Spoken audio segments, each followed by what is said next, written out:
अगर for example जो main question आपका कि शादी हो जाती है, अब हमारे कल्चर में शादी असल में सिर्फ मर्द और औरत की शादी नहीं है, इसमें फैमिलीज़ इन्वॉल्व होती हैं। फैमिलीज़ इन्वॉल्व होती हैं तो मेरा नहीं ख्याल कि कोई भी फैमिली लड़के की शादी कर रही है या लड़की की शादी कर रही है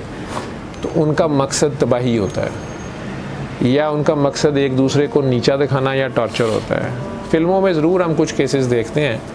कि जी वो उसने बचपन से गुस्सा खाया हुआ था उस फैमिली पे, आपस में फैमिली थी, उसने सोचा हुआ था मैंने इस लड़के से या लड़की से, अब तो लड़कियां भी उस मूवीज़ ड्रामेज़ में नज़र आती है कि उसने बदला लेना था कि मैंने तो तुम लोगों को जलील करने के लिए शादी की है या वो दूसरा। अपार्ट फ्राम दिस अदरवाइज़ जो नेचुरल है, बेसिक है, वो सारों का यही है कि वो शादी हैप्पी लिविंग के लिए और दोनों मियाँ बीवी एक दूसरे का साथी और दोस्त होते हैं और फिर एक दूसरे का लिबास होते हैं। लिबास और जिस्म के दरमियान कोई तीसरी चीज़ अगर होती है तो हवाई होती है और तो कोई चीज़ नहीं होती। उन दोनों ने एक दूसरे को कवर भी करना होता है और एक दूसरे को कंफर्ट देनी होती है, एक दूसरे के ऐबों को भी छुपाना होता है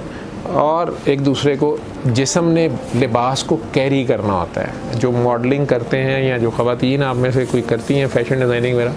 उन्हें पता है कि लिबास पहनना और फिर उसको कैरी करना ये एक अलग टर्मिनोलॉजी है। कई लोग बड़ा महंगा सूट पहन के उसका उन्होंने सत्यानाश मारा होता है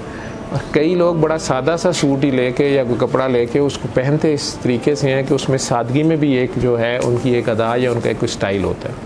तो उसे कैरी करना, फिर चलना कैसे, बैठना कैसे, लेना कैसे, यही हाल मियाँ बीवी के ताल्लुक़ है। अब ये इतना इम्पॉर्टेंट ताल्लुक़ है कि इसमें दो तीन बातें मैंने बार बार कही हैं, मैं पहले भी कहता हूँ कि एक हलाल चीज़ है जो शैतान की पसंदीदा तरीन है और वो चाहता है कि सारे ही मुसलमान कर लें। हलाल है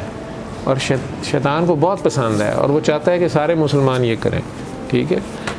इस हलाल को सारे ही मुसलमान इस्तेमाल करें, इस हक़ को इस्तेमाल करें, इस हलाल के ऊपर अमल कर लें, अल्लाह की तरफ से हलाल है। तो शैतान का वो पसंदीदा तरीन हलाल फ़ेल है, हालांकि शैतान हमेशा हमें हराम की तरफ लेके जाता है। ये शैतान का पसंदीदा तरीन हलाल है और वो मियाँ बीवी की लड़ाई के बाद तलाक है, सेपरेशन है। इस कपल को, इस लिबास को, दोनों लिबास को आपस में अलहदा कर देना। इससे जो फसाद पैदा होता है, जो ज़हनी इंतशार पैदा होता है, जो कायनात में, जो यूनिवर्स में ख़राबी पैदा होती है, वो किसी एटम बम के धमाके से ज़्यादा ख़तरनाक होती है। और अगर उनके बच्चे भी आगे हो गए हैं या नस्लें आगे शुरू हुई हैं, उससे और ज़्यादा ख़राबी और वो काफ़ी अगली नस्लों तक जा सकती है। ये आहें, ये बद्दुआएं या नेगेटिविटी जो इससे क्रिएट हो रही है, इससे काफ़ी फसाद फैलता है। दो फैमिलीज़ डिस्टर्ब होती है, ठीक है, लाइफ्स चेंज हो जाती हैं। वैसे किसी की डेथ हो जाना, बेवा हो जाना या खामन का बीवी का फौत हो जाना, वो सब्र भी आ जाता है और वो और चीज़ है। ये जो लड़ाई के साथ तलाक है या लड़ना, ये शैतान का पसंदीदा तरीन फ़ेल है और उसको सबसे ज़्यादा उसका दिल करता है कि सारों की तलाक हो जाए। एक तो शैतान के नुक्ता नज़र से ज़हन में रखें और दूसरी तरफ से जो कम से कम सारे मुसलमान भी हो या इंसान भी हो,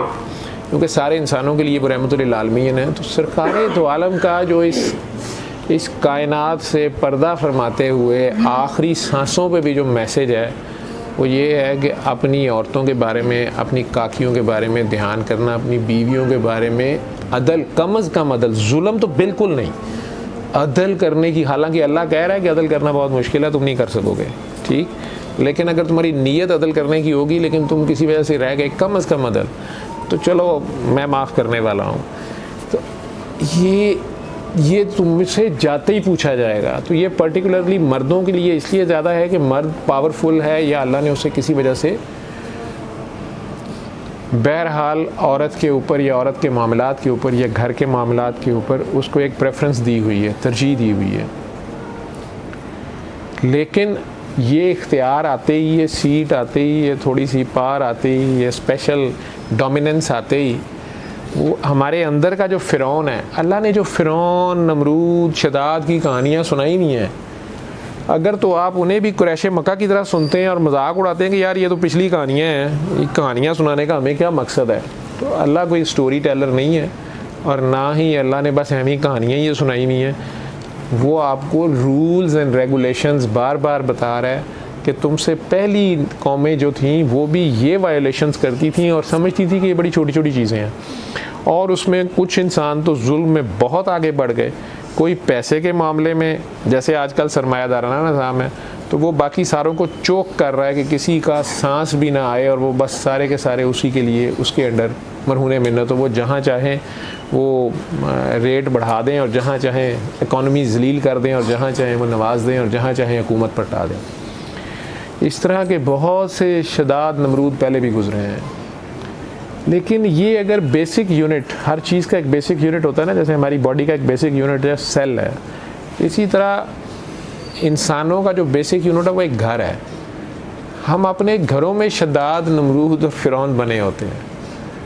ज़रा से इख्तियार पे हम फ़िरौनाना हद तक चले जाते हैं। मेरे पास बहुत सी ख़वातीन आई हैं कि वो मेरे खामन ने ज़बरदस्ती अबॉर्ट करा दिया मेरा, ये उसने कहा कि हमारी अंडरस्टैंडिंग तो होनी नहीं, ये ना हो बच्चा पैदा हो जाए तो मैं मजबूर हो जाऊँ या तू मुझे ब्लैकमेल करे तो जी मुझे चोरी गोली खिला दी गई या मेरा ज़बरदस्ती अबॉर्शन या DNC कर दिया गया, जो कि फर्दर एक गुनाह कबीरा है जो अल्लाह मना फरमा रहा है। ऊपर से फिर हम मुसलमान हैं, हम तलाक जो है वो इस्लामी तरीके से फिर हो रही है जी, उसमें ये हो रहा है वो हो रहा है, नहीं जी अब तो कह दिया जी, अब तो ये नहीं हो सकता वो नहीं हो सकता, ठीक है। और बाकी काम जो हैं वो करते हुए नहीं पता चल रहा कि वो भी कुरान के 100% अपोजिट जा रहे हैं, ठीक। अच्छा, ये भी जुल्म हो रहा है। या ख़वातीन भी ऐसी हैं, अल्लाह माफ़ करे, कि जी वो मैं तो 3 बार मिसकैरेज करवा चुकी हूँ इसलिए कि मैं तो चोरी करवा लेती हूँ, ये कर लेती हूँ, वो कर लेती हूँ, मेरी अभी अंडरस्टैंडिंग नहीं है, अभी ये नहीं है वो नहीं है। ये सारी चीज़ें जो हैं ये हमारा फोकस ख़राब हो जाने से हैं कि हम उस डिवाइन पावर को, जिसको हम कहते हैं हम मानते हैं, हम नहीं मानते हैं।